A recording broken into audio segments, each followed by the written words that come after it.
அனைவருக்கும் வணக்கம். செவ்வாய்க்கிழமை தினத்தன்று வளர்பிறை சஷ்டி, அதாவது ஜூலை மாதம் 1ஆம் தேதி செவ்வாய்க்கிழமை தினம் நமக்கு வளர்பிறை சஷ்டியும் ப்ளஸ் செவ்வாய்க்கிழமை இருப்பதனால நமக்கு இது ரொம்ப சிறப்புக்குரிய நாள் முருகனுக்கு. இந்த நாளன்று முருகனுக்கு எப்படி வழிபாடு செய்ய வேண்டும் அப்படிங்கிறதையும், மற்றும் இப்போ பார்த்தீங்கன்னா திதி கணக்குப்படி முருகனுக்கு வழிபாடு செய்யணுமா இல்லை எப்படி நம்ம பூஜை செய்ய வேண்டும் அப்படிங்கிறதையும் இந்த பதிவில் பார்க்கலாம். அதாவது திதி பார்த்தீங்கன்னா நமக்கு எப்படி ஆரம்பிக்கும் எப்படி நிறைவாகும் அப்படின்னா, ஒரு சில நேரம் பார்த்தீங்கன்னா திதி முதல் நாள் மதியத்திலிருந்து மறுநாள் மதியம் வரை, அல்லது முதல் நாள் காலையிலேருந்து மறுநாள் காலை வரை, முதல் நாள் மாலையிலிருந்து மறுநாள் மாலை வரை, இல்லைன்னா அதிகாலை டைம் டு அதிகாலம் வரை, இப்படி தான் நமக்கு திதி கணக்கு மாறும். அதில் பார்த்தீங்கன்னா நமக்கு அதிகாலை நேரமும் காலை நேரமும் நமக்கு பிரச்சனை இல்லை. இப்போ இந்த மதிய நேரம் வர்றதெல்லாம் பார்த்தீங்கன்னா நிறைய பேருக்கு அது குழப்பம். எப்படி நம்ம வழிபாடு செய்யணும், திதி கணக்குப்படி வழிபாடு செய்யணுமா அப்படிங்கிறது குழப்பங்கள் இருக்கும். அதில் ஒரு சகோதரியும் கேட்டிருந்தாங்க, அதற்காக தான் அந்த பதிவு நான் கொடுக்குறேன். அதாவது பார்த்தீங்கன்னா திதிப்படி வழிபாடு செய்வது ரொம்ப சிறப்புன்னு சொல்லுவாங்க. அதாவது ஒவ்வொரு திதியும் ஒவ்வொரு இறைவனுக்கு உரிய திதியாகும். அதில் சஷ்டி திதி அப்படிங்கிறப்போ அந்த சஷ்டி திதி நிறைவாகும் வரை முருகனுக்கு உரிய திதியாகும். அதனால தான் அந்த திதிக்குள்ளே வழிபாடு செய்யணும் அப்படிங்கிறது சொல்லுவாங்க.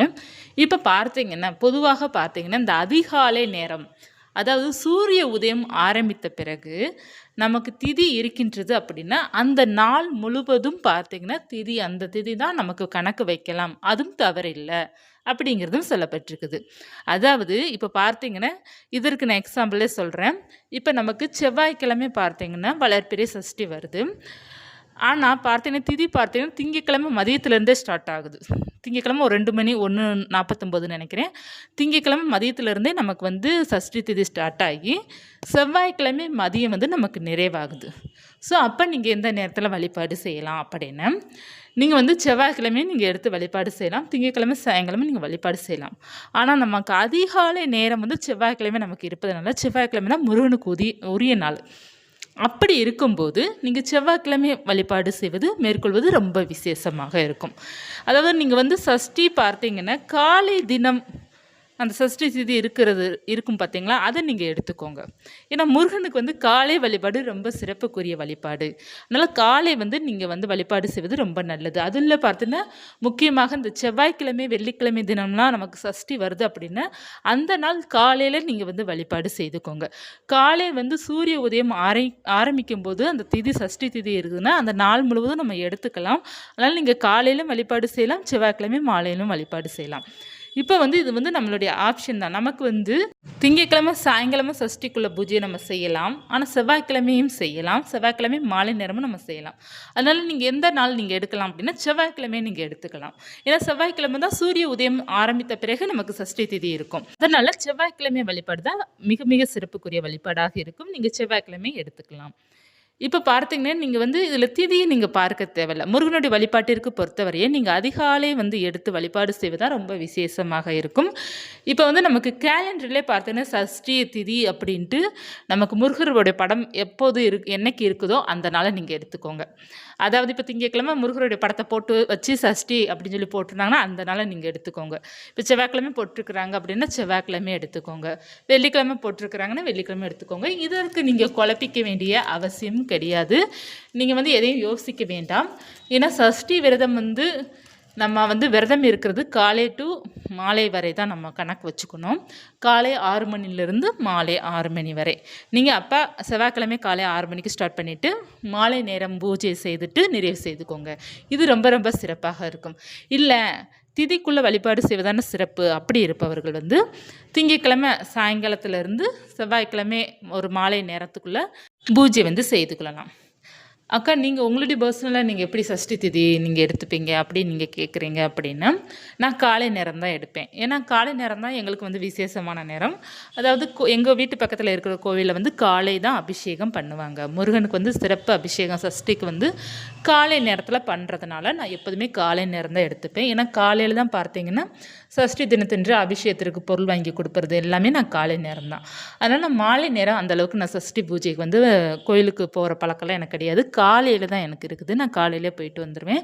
சப்போஸ் காலையில் முடியாத சுச்சுவேஷன் ரொம்ப முடியல அப்படின்னா மட்டும்தான் நான் மாலை நேரம் போகிறது. மோஸ்ட்லி பார்த்தீங்கன்னா வளர்பிறை சஷ்டி வந்து இப்போ திங்கக்கிழமை வந்திருக்கு, மதியத்துலேருந்து செவ்வாய்க்கிழமை மதியம் வரை இருக்குது அப்படின்னா நான் செவ்வாய்க்கிழமை தான் போவேனே தவிர திங்கக்கிழமை நான் போக மாட்டேன். ஏன்னா எங்களுக்கு திங்கக்கிழமை பார்த்தீங்கன்னா நமக்கு வேறு திதி இருக்கும், அபிஷேகம் பண்ண மாட்டாங்க. சஷ்டி திதி எப்போ இருக்குதோ அப்போ தான் நமக்கு வந்து கோவிலில் அபிஷேகம் பண்ணுவாங்க. செவ்வாய்க்கிழமை தான் நமக்கு சஷ்டி திதி காலையில் இருக்குது. சஷ்டி வந்து நமக்கு செவ்வாய்க்கிழமை தான் அப்படிங்கிற மாதிரி கணக்கு எடுத்து தான் அவங்க அபிஷேகம் பண்ணுவாங்க. ஸோ அந்த நேரத்தில் போய் தான் நம்ம கலந்துக்கிட்டு அபிஷேகத்துக்கு எதுவும் பொருள் வாங்கி கொடுத்துட்டு நம்ம விளக்கு போட்டுட்டு சுவாமிக்கு பூக்கள் வாங்கி கொடுத்துட்டு சுவாமி கும்பிட்டுட்டு பிறகு வீட்டில் வந்து பார்த்திங்கன்னா நம்ம பூஜையை செய்துக்கலாம். அப்படி இல்லை அப்படின்னா நான் மோஸ்ட்லி பார்த்திங்கன்னா கோயிலுக்கு போகும்போதே வீட்டில் விளக்கு போட்டுட்டு போகிற பழக்கம் தான் இருக்கும். ஏன்னா சஷ்டி தினத்தன்று பார்த்தீங்கன்னா ஆட்டோமேட்டிக்காக நான் வந்து ஃபோனில் அலாரம் அடிக்காமலே நான் எழுந்திருக்கிற தினம் எதுன்னு பார்த்தீங்கன்னா சஷ்டி தினம் தான். ஏன்னா இப்போ நாளைக்கு சஷ்டி அப்படின்னு இன்றைக்கே நம்ம வந்து சஷ்டி நாளைக்கு அப்படிங்கிறது அந்த மைண்டில் நம்ம சொல்லிடுவோம் பார்த்தீங்களா, அது ஆட்டோமேட்டிக்காக எனக்கு வந்து காலையில் முழிப்பு தட்டிடும். எழுந்திரிச்சிட்டு நான் அப்படியே பார்த்தீங்கன்னா நம்ம வந்து வாசல்லாம் தெளிச்சுட்டு அப்படியே நம்ம குளிச்சுட்டு அப்படியே நம்ம விளக்கு போட்டு அப்படியே கோயிலுக்கு கிளம்புற வேலை தான். இப்போ ஸ்கூல் இருக்குது பார்த்தீங்களா, அதனால் பார்த்தீங்கன்னா கொஞ்சம் முன்ன பின்ன ஆகும். ஒன்று நான் போய்ட்டு அபிஷேகத்துக்கு பொருள் வாங்கி கொடுத்துட்டு வீட்டுக்கு ரிட்டர்ன் வந்துட்டு பிற வேலையெல்லாம் முடிச்சுட்டு பிற அதுக்கப்புறம் தம்பிங்களை ஸ்கூலுக்கு அனுப்பிட்டு அதுக்கப்புறம் நான் கோவிலுக்கு போவேன். இல்லை அப்படின்னா போயிட்டு அபிஷேகம் மட்டும் பார்த்துட்டு அப்படியே நம்ம வந்துட்டு சுவாமி கும்பிட்டு அப்படியே வந்துடுவேன். இது வந்து எனக்கு வந்து மாறுபடும், அது அப்பப்போ மாறும். அது வந்து எனக்கு எது கரெக்டு அப்படிங்கிறது சொல்ல தரலாம். ஏன்னா காலையில் நேரம் எனக்கு எப்படி நேரம் இருக்குதோ அதற்கேற்ற மாதிரி போவேன், அதற்கேற்ற மாதிரி வருவேன். ஆனால் காலை நேரம் தான் நான் சஷ்டி பூஜை பண்ணுவேன். ஒருவேளை எனக்கு காலை நேரம் தோதுப்படலை போக முடியல அப்படின்னா மாலை நேரம் போவேன். ஆனால் எனக்கு எந்த நாள் வந்து சஷ்டி திதி காலையில் சூரிய உதயத்தப்போ இருக்குதோ அந்த நாளை தான் நான் சஷ்டியாக நான் எடுத்துப்பேன். காலண்டரில் வந்து முருகர் படம் போட்டு நமக்கு சஷ்டி விரதம் அப்படிங்கிறது எழுதியிருப்பாங்க இல்லையா, அந்த நாளை தான் பார்த்தீங்கன்னா சஷ்டிக்கு நான் வந்து மாதம் கணக்கு பண்ணுறதுக்குள்ளே அந்த நாள் தான் நான் கணக்கு பண்ணுவேன். அதனால தான் நான் திதி உங்ககிட்ட சொல்ல மாட்டேன். ஏன்னா நான் வந்து காலையில் ஃபாலோ பண்ணுறேன், அவங்கள மட்டும் நான் நாளே நீங்கள் பண்ணுங்கன்னு எப்படி சொல்ல முடியும். அதனால தான் பார்த்தீங்கன்னா காலை நேரத்தை வந்து ஃபாலோ பண்ணிவிட்டு இப்போ காலையில் நம்ம பூஜை செய்யும் பார்த்தீங்கன்னா காலையில் வந்து சுவாமிக்கு தீபத்தை ஏற்றிட்டோம் அப்படின்னா நம்ம சஷ்டி திதிக்கு நம்ம தீபத்தை ஏற்றிட்டோம். அப்புறம் மாலை சஷ்டி இல்லைன்னா கூட திதி முடிஞ்சால் கூட நம்ம காலையில் ஆக்சுவலாக ஏற்றிட்டோம் இல்லையா, அதனால் ஒன்றும் பிரச்சனை இல்லை. ஸோ மாலை நேரமும் நம்ம ஏற்றி வைத்து வழிபாடு செய்து கொள்ளலாம். இது வந்து நான் ஃபாலோ பண்ணுற முறை.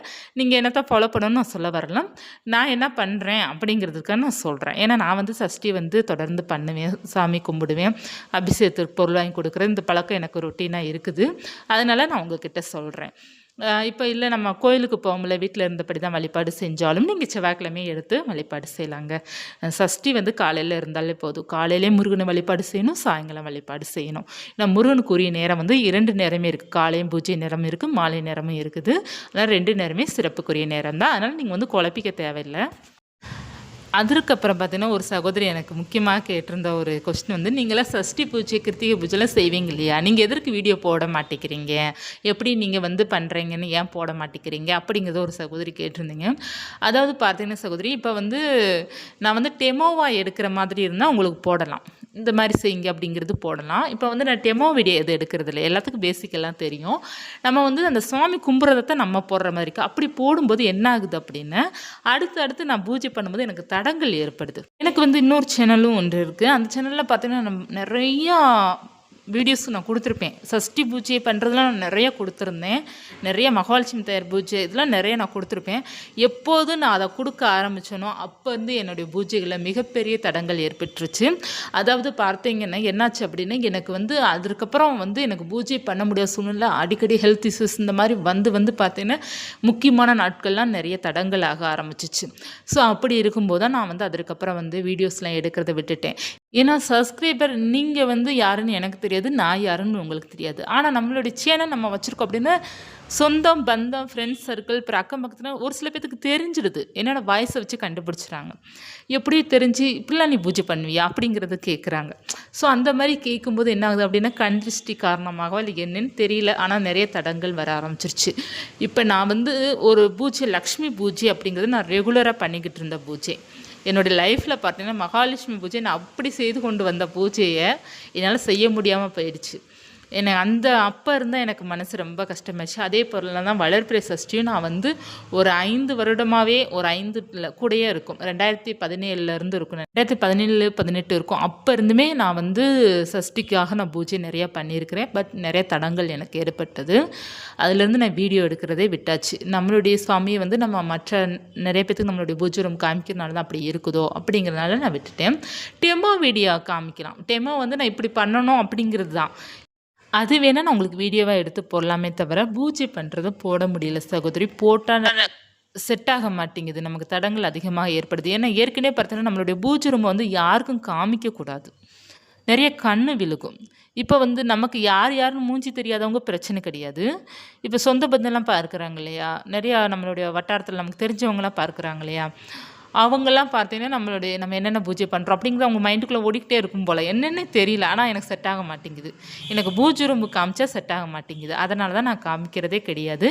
கொஞ்ச நாள் ஆகட்டும். எனக்கு எப்போ வந்து அந்த டென்ஷன் இல்லாமல் வந்து போய்கிட்டுருக்கோ, ஏதாவது ஒரு வீடியோ கொடுத்தா கூட ஃபைட் இல்லாமல், ஒரு டென்ஷன் இல்லாமல், ஒரு தடங்கள் இல்லாமல், நார்மலாக எப்போ கரெக்டாக போகுதோ அப்போ உங்களுக்கு கட்டாயமாக முருகனுடைய பூஜை வீடியோ கொடுப்பேன். அதுவரையும் நான் கொடுக்க மாட்டேன். முருகர் எப்போ வந்து எனக்கு வந்து பிரச்சனை இல்லாமல் கொடுக்குறாரோ அப்போ நான் கொடுக்குறேன். எனக்கு வந்து ஒரு வீடியோ கொடுத்தேன்னா அதுக்கடுத்து 1008 பிரச்சனை வந்துடுது எனக்கு. அது எதற்காகன்னு எனக்கே தெரிய மாட்டேங்குது. அப்படி என்னடா நம்ம பண்ணுறோம் அப்படிங்கிறது எனக்கே குழப்பமாகவே இருக்குது. யூடியூப்லலாம் பார்த்தீங்கன்னா நிறைய பேர் வந்து பூஜை வீடியோஸ் கொடுத்து அன்றாட அந்த பூஜை வீடியோஸ்லாம் கொடுக்கத்தான் செய்கிறாங்க. தினமும் ஆனால் அவங்க ரெகுலராக கொடுக்கத்தான் செய்கிறாங்க. அவங்கள கம்பேர் பண்ணும்போது நமக்கு அதில் ஒரு காவாசி கூட நான் பூஜை பண்ண மாட்டேன். ஆனால் எனக்கு செட் ஆக மாட்டேங்குது. எப்போது வந்து தடங்கள் நிற்கிதோ, எப்போ சரியாக அமையுதோ அப்போது நான் அவங்களுக்கு வந்து வீடியோஸ் கொடுக்குறேன். நான் எப்படி செவ்வாய்க்கிழமை வழிபாடு செய்வேன், பிறகு சஷ்டிக்கு, கிருத்திகைக்கு, இதெல்லாம் எப்படி நான் முருகருக்கு வந்து ஸ்பெஷலாக பண்ணுறதெல்லாம் நான் காமிக்கிறேன். ரொம்ப ஸ்பெஷலாலாம் பண்ண மாட்டாங்க. சும்மா தீபம் ஏற்றுவேன்.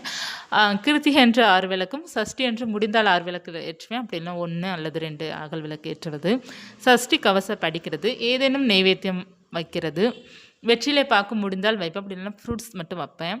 இந்த மாதிரி தாங்க நான் பண்ணுவேன். ரொம்ப பெருசாலாம் எதுவும் நான் பண்ண மாட்டேன்.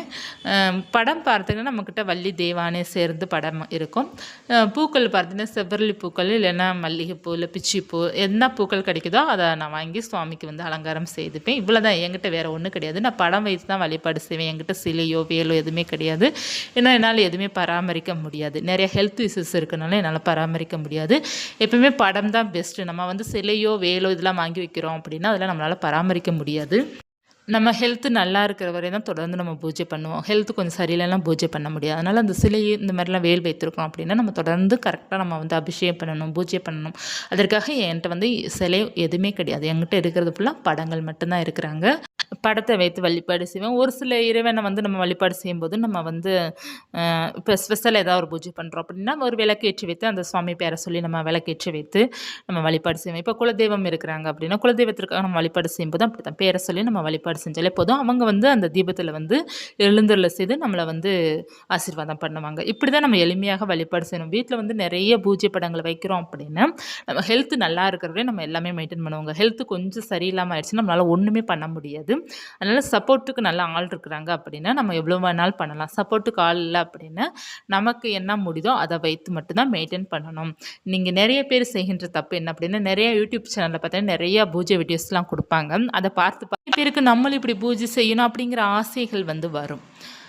அவங்களுக்கு வந்து டைம் இருக்கும். சரியாக வீடியோ எடுத்து போடுறதுக்கெல்லாம் டைம் இருக்கும். அவங்களுடைய சுச்சுவேஷன் நமக்கு தெரியாது. நம்ம வந்து அதை பார்த்துட்டு நம்ம வாங்கி வைப்போம். ஆனால் நம்மளால் பண்ண முடியாது. ஏன்னா இந்த அனுபவம் எனக்கு இருக்குது. இப்போ இல்லை, 2018, 17லாம் எனக்கு இருக்குது. நிறையா வாங்கி வச்சு எல்லாம் எனக்கு இருக்குது. பிறகு அதெல்லாம் நான் என்ன பண்ணேன், ஒன்றும் என்னால் பண்ண முடியாது. அப்போ ஹெல்த் நல்லா இருந்தது. நான் நல்லா பண்ணேன். எல்லா பூஜையும் நல்லா பண்ணேன். இப்போ இருக்கிற ஹெல்த்துக்கு வந்து என்னால் பூஜையே பண்ண முடியாது. வெள்ளி செவ்வாய் பண்ணுறதே எனக்கு பெரிய விஷயமா இருக்குது. ஏன்னா அப்படி இருக்குது என்னுடைய ஹெல்த்து. ஸோ அப்படி இருக்கிறப்ப வந்து நான் வந்து ரெகுலராக வந்து ரொட்டீன் பண்ண முடியாது இல்லையா, பூஜை ரொட்டீன் வந்து பண்ண முடியாது. ஸோ அப்படி இருக்கும்போது நம்ம வந்து சிலையோ இந்த மாதிரிலாம் பொருள் வாங்குறத கொஞ்சம் அவாய்ட் பண்ணிவிட்டு நம்ம சுவாமி படங்கள் வைத்து மட்டும் வழிபாடு செய்வது ரொம்ப விசேஷமாக இருக்கும். இனிமேல் நீங்கள் வந்து சிலை வாங்கணும்னு நினைக்கிறீங்க, இல்லை எதாவது வாங்கணும்னு நினைக்கிறீங்கன்னா கொஞ்சம் யோசித்து வாங்குங்க. இப்போ வந்து மற்றவர்களை பார்த்து நம்ம பூஜை பண்ணணும் ஆசைப்படக்கூடாது. நமக்கு அது முடியுமா அப்படிங்கிறத நம்ம பார்க்கணும். எப்போதுமே அதுதான் சரியானதாக இருக்கும். ஏன்னா நானும் இந்த தவறு செய்திருக்கிறேன். அதனால தான் அனுபவம் வந்து எனக்கு இருக்கிறதுனால தான் நான் உங்களுக்கு நிறைய அட்வைஸ் பண்ணுறேன். ஏன்னா நானும் 2017, 18 எனக்கு அப்போ தான் வயசு கம்மி தான். கொஞ்சம் நல்லா எனர்ஜி இருந்துச்சு. கொஞ்சம் நல்லா சுறுசுறுப்பு அதிகமாக இருந்துச்சு. கால் வலி எதுவுமே இல்ல. நல்லா ஹெல்த் நல்லா இருந்துச்சு. அப்போல்லாம் பார்த்தீங்கன்னா, வாரத்துக்கு ஒரு நாள் பூஜை பத்திரத்த எல்லாத்தையும் எடுத்து போட்டு விளக்குறது, சுமைப்படத்த வாரம் நல்லா தொடச்சு எடுக்கிறது, எல்லாம் பூஜை ரொட்டீன் அப்படி பண்ணுவேன். நான் பண்ணாத பூஜையே கிடையாது. நான் போகாத கோவிலே கிடையாது. சஷ்டி வந்தா முருகன் கோவிலுக்கு, அஷ்டமி வந்தா வேறு கோவிலுக்கு, வெள்ளிக்கிழமை, செவ்வாய்க்கிழமை துர்க்கை அம்மன் கோவிலுக்கு, விநாயகர் கோவிலுக்கு, சதுர்த்தி சங்கடகர சதுர்த்தி வந்தா விநாயகர் கோவிலுக்கு, பெருமாள் கோவிலுக்கு, போகாத கோவில் இல்லைங்க. அந்த அந்த சமயம்லாம் பார்த்தீங்கன்னா, அவ்வளோ கோவிலுக்கு போகிறது. எப்போ பார்த்தாலும் கோவிலுக்கு போகிறது. ஏன்னா அப்போ தான் நல்லா ஹெல்த் நல்லா இருந்ததுனால நம்ம அடிக்கடி ஓடி போய் நம்ம எல்லாமே ஒரு கேங்காக போவோம் பார்த்தீங்கன்னா, அந்த மாதிரி போயிட்டு வர்றது இந்த பழக்கம் இருந்தது. அப்படியே நாட்களாக பார்த்தீங்கன்னா, ஹெல்த் இஷ்யூஸ் கொஞ்சம் கொஞ்சமாக வர பூஜை பாத்திரம் வாரத்துக்கு ஒரு நாள் சுத்தப்படுத்தின என்னால் 2 வாரத்துக்கு ஒருக்க வந்தது. அப்புறம் 3 வாரத்துக்கு ஒருக்க வந்தது. இப்போ மந்த்லி ஒன்ஸ் தான் நான் சுத்தம் படுத்துகிற மாதிரி இருக்குது. ஏன்னா டிஷ்யூ பேப்பர் வச்சு அப்பப்போ தொடச்சி எடுத்துருது. மந்த்லி ஒன்ஸ் தான் சுத்தம் பண்ணுற மாதிரி இருக்குது. ஏன்னா ஹெல்த் வந்து வெரி வெரி இம்பார்ட்டன்ட். நம்ம ஹெல்த் சரியில்லைன்னா நம்மளால் ஒரு வேலை செய்ய முடியாது. அதனால் வந்து நிறைய படங்கள், நிறைய சிலைகள்லாம் நீங்கள் வைக்காதீங்க. அளவோடு வைங்க, அளவோடு சாமி கும்பிட்டுக்கோங்க. அதுதான் நமக்கு நல்லது. ஏன்னா எப்போதுமே ஒரே போல் நமக்கு இருக்காது. இது வந்து எனக்கு இந்த அனுபவம் நிறைய இருக்கிறதுனால இன்னொரு சேனலில் நான் அடிக்கடி சொல்லுவேன். பராமரிக்க முடிஞ்சால் மட்டும் வாங்குங்க, பராமரிக்க முடிஞ்சால் மட்டும் வாங்குன்னு சொல்கிறது வந்து என்னை வச்சு தான் சொல்லுவேன். ஏன்னா நான் ஒரு காலத்தில் வந்து பண்ணேன் பார்த்தீங்களா, இப்போ என்னால் பண்ண முடியல. அந்த மாதிரி பண்ண முடியல. நான் வந்து குறிப்பிட்ட நாள் மட்டும்தான் சுவாமி கும்பிட்ற மாதிரி இருக்கும். என்னால் முடியல. என்னால் நடந்தாலே ஒரு 10 நிமிஷம் நடந்தாலே ஒரு மணி நேரம் ரெஸ்ட் எடுக்கணும். அந்த மாதிரி ஹெல்த் இருக்குல்ல, நான் என்ன பண்ண முடியும்? ஸோ வந்து நீங்கள் வந்து சரியாக ஃபாலோ பண்ணுங்கள். உங்களுக்கு எந்த இறைவன் பிடிக்குமோ அந்த இறைவனுக்கு வந்து ஒரு நாள் முக்கியத்துவம் கொடுங்க மந்த்லி. இப்போ பார்த்தீங்கன்னா, உங்களுக்கு முருகன் பிடிக்குன்னா முருகனுக்கு வந்து வளர்பிறை சஷ்டி ப்ளஸ் கிருத்திகை, தேய்பிறை சஷ்டி விருப்பம் இருந்தால் அந்த நாள். மாதத்தில் 3 நாள் அவங்களுக்கு சரியாக நீங்கள் வழிபாடு செஞ்சுக்கோங்க. வெள்ளி செவ்வாய் முக்கியத்துவம் கொடுங்க. அதற்கப்புறம் மற்ற இறைவன் உங்களுக்கு பிடிக்கும் பார்த்தீங்கன்னா, அவங்களுக்கு உரிய தினம். இப்படி தான் நீங்கள் வழிபாடு செய்து உங்களால் வந்து ரொம்ப போட்டு நீங்கள் இது பண்ணிக்காதீங்க. இந்த திதியை பார்க்கணும், அந்த நேரத்தை பார்க்கணும், இந்த நேரத்தை பார்க்கலாம் குழப்பிக்காதீங்க. உங்களால் எப்போ முடியுதோ அதை வந்து எளிமையாக வழிபாடு செய்துட்டு போங்க. அதுதான் நிரந்தரமாக உங்களுக்கு இருக்கும்.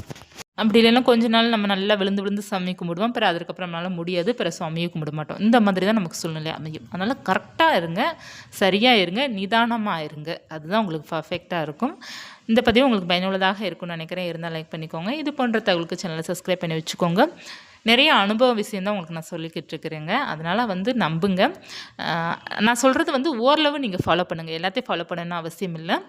ஓரளவு ஃபாலோ பண்ணுங்கள். நல்லதுக்கு தான் சொல்கிறேங்க. உங்களை விட கொஞ்சம் எனக்கு அனுபவம் கொஞ்சம் ஜாஸ்தி. அதனால நான் சொல்கிறேன். அது பட்டு திருந்தினவங்களுக்கு நிறைய அனுபவம் இருக்குன்னு சொல்லுவாங்க இல்லையா, அந்த அனுபவம் எனக்கு எல்லாத்துலேயுமே இருக்குது.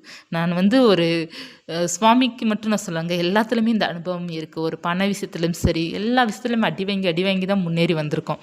ஸோ அப்படி இருக்கும்போது பார்த்தீங்கன்னா நிறைய விஷயங்கள், நிறைய அனுபவம் இருக்குது. வாழ்க்கையில் பார்த்தீங்கன்னா நிறைய அனுபவத்தினால முருகர் கொடுத்த பரிசா இல்லை முருகர் கொடுத்த வேதனையான்னு தெரில, நிறைய அனுபவத்தால் மட்டும்தான் பார்த்தீங்கன்னா லைஃப் வந்து இப்போ நம்மளால் கரெக்டாக முடிவெடுக்க முடியுது. அதனால் வந்து ஒரு சோதனையோ ஒரு வேதனையோ வருதுன்னா சந்தோஷப்படுங்க. அதுலேருந்து ஏதோ நீங்கள் கற்றுக்கிற போகிறீங்க அப்படிங்கிறதான் அர்த்தம். மீண்டும் ஒரு தகவலுடன் உங்களை சந்திக்கிறேன். நன்றி.